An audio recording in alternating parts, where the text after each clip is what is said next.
Componentes anatómicos de la articulación temporomandibular. El ATM está compuesto por las siguientes estructuras.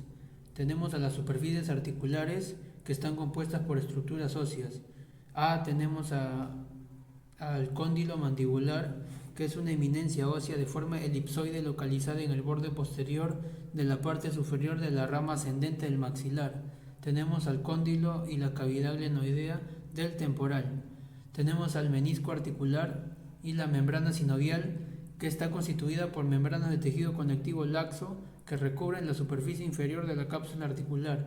Tenemos al componente más vascularizado de la articulación temporomandibular, que es la membrana sinovial, que segrega un líquido viscoso que lubrica la articulación. También tenemos a los sistemas ligamentosos, que son elementos de refuerzo que ayudan a la unión de las estructuras óseas. Primeramente tenemos al ligamento cápsula articular, que está constituido como un cono fibroso laxo, ricamente vascularizado y nervado. Tenemos al ligamento lateral externo, que es grueso y de forma triangular. Tenemos al ligamento lateral interno, que refuerza la parte interna de la cápsula articular. También tenemos el ligamento posterior. Son fibras elásticas diferenciadas que contactan la cisura de Glaser con el cuello del cóndilo. También tenemos a los ligamentos accesorios: ligamento esfenomaxilar, ligamento estilomaxilar y el ligamento pterigomaxilar. También tenemos a los músculos que participan en el movimiento de la articulación temporomandibular, como es el músculo temporal, el músculo macetero, el músculo pterigoideo externo y el músculo pterigoideo interno. Ahora hablaremos sobre tipos de disfunción temporomandibular. Una de ellas que tenemos es la dislocación de la ATM.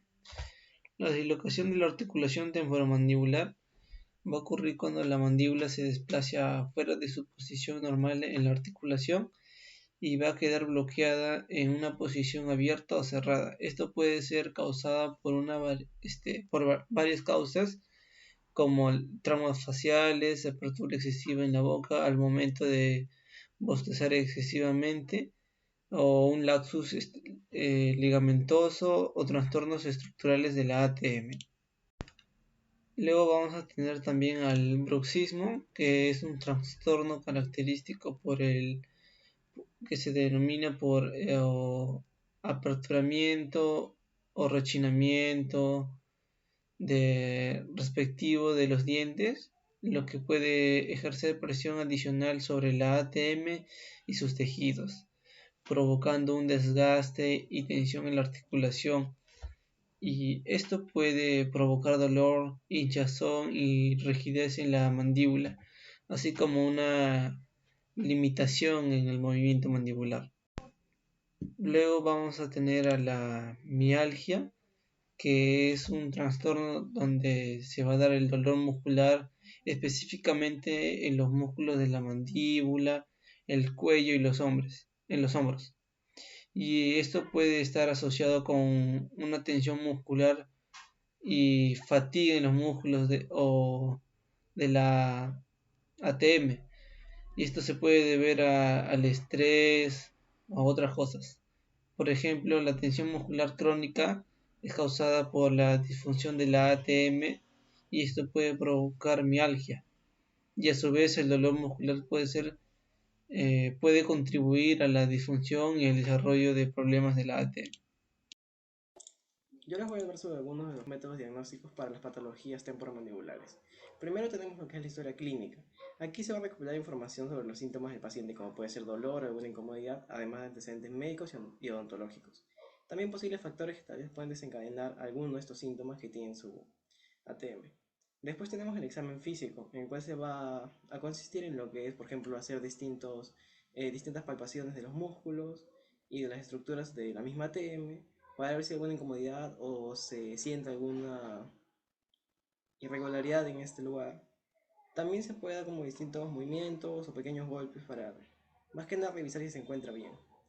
Y también tenemos la radiografía, como se ve en la imagen, una radiografía lateral, lo cual va a proporcionar imágenes de lo que es la estructura ósea de la mandíbula y también del ATM. Esto puede permitir detectar distintas anomalías como distintas fracturas o tal vez displasias o lo que es artritis.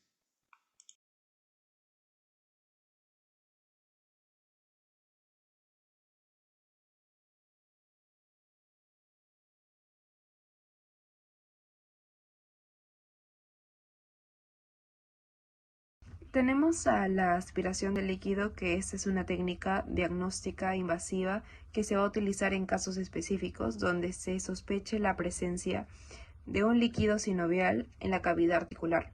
Esta va a implicar la inserción de una aguja estéril en la cavidad articular para obtener una muestra de este dicho líquido.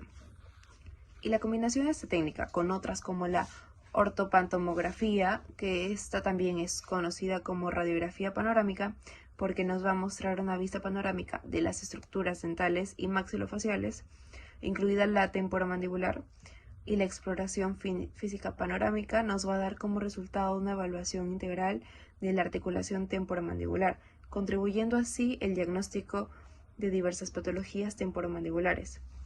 Otro método tenemos a la resonancia magnética, que esta va a ser un método muy efectivo para valorar los tejidos blandos, puesto que este nos va a proporcionar imágenes muy detalladas y muy específicas alrededor de las articulaciones temporomandibulares, como los discos articulares y los músculos masticatorios.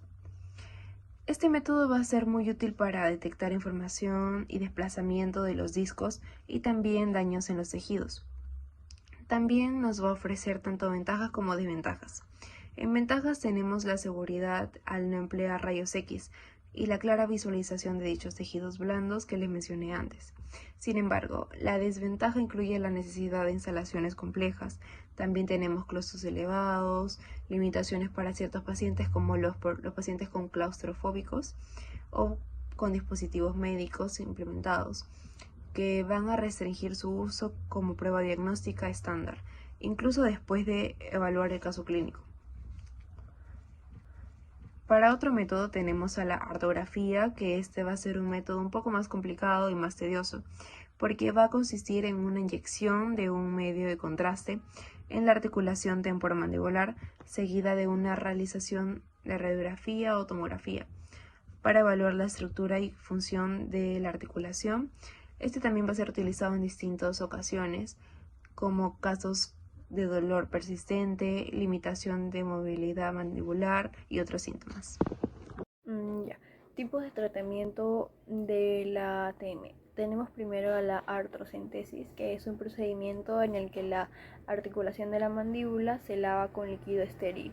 Este procedimiento consiste en insertar dos agujas pequeñas de la articulación de la mandíbula. Una de ellas permitirá que bombee fluido estéril a la articulación bajo presión, mientras la otra permitirá drenar el líquido de la articulación. Mientras la mandíbula esté entumecida, el cirujano maxilofacial la manipulará suavemente para intentar devolver el disco de cartílago a su posición normal dentro de la unión. El objetivo de la artrocíntesis de ATM es volver a colocar el disco cóndilo en su sitio. Luego tenemos a la artroscopía, que se trata de una técnica quirúrgica mínimamente invasiva indicada para diagnosticar y tratar la disfunción de la articulación temporomandibular. Se realiza un mínimo corte para introducir una pequeña cánula o tubo por el que viajará una cámara que transmite una imagen amplia de la articulación que se visualizará en un monitor. De esta forma no es necesario realizar más incisiones para saber exactamente qué ocurre en la ATM. Por último tenemos como tratamiento quirúrgico a la condilectomía, que es una cirugía en la que se remueve parcialmente el cóndilo mandibular, que es la parte de la mandíbula que se articula con el cráneo en la articulación temporomandibular. Se realiza para tratar problemas como la luxación recurrente de la mandíbula, la anquilosis de ATM, reducción parcial de los movimientos mandibulares o inmovilidad total de la mandíbula, para corregir también un sobrecrecimiento del cóndilo o deformidades faciales. Luego tenemos otro tipo de tratamiento como lo son las férulas de descarga, el cual la férula de descarga alivia la presión sobre los dientes y evita el desgaste, siendo también una medida eficaz para trastornos como el bruxismo y el dolor de la ATM. Tenemos también medicamentos antiinflamatorios, lo cual podemos consumir para aliviar el dolor muscular y la hinchazón. Puede ser la aspirina o el ibuprofeno o el naproxeno. Y por último tenemos la fisioterapia, el cual ayuda a restaurar el movimiento natural de la mandíbula, reduciendo el dolor y controlando la tensión mandibular. Bueno, entre las técnicas que he investigado se encuentra el uso de la termoterapia, entrenamiento postural para reequilibrar las posibles compensaciones globales, ejercicios de movilidad para el aumento de los arcos de movilidad articular. Luego tenemos movilizaciones activas y mejora de la simetría en el movimiento y tono muscular de la ATM. También podemos encontrar masajes y técnicas de la presión, drenaje, técnicas en liberación miofacial, punción seca y algunas otras técnicas e instrumentos.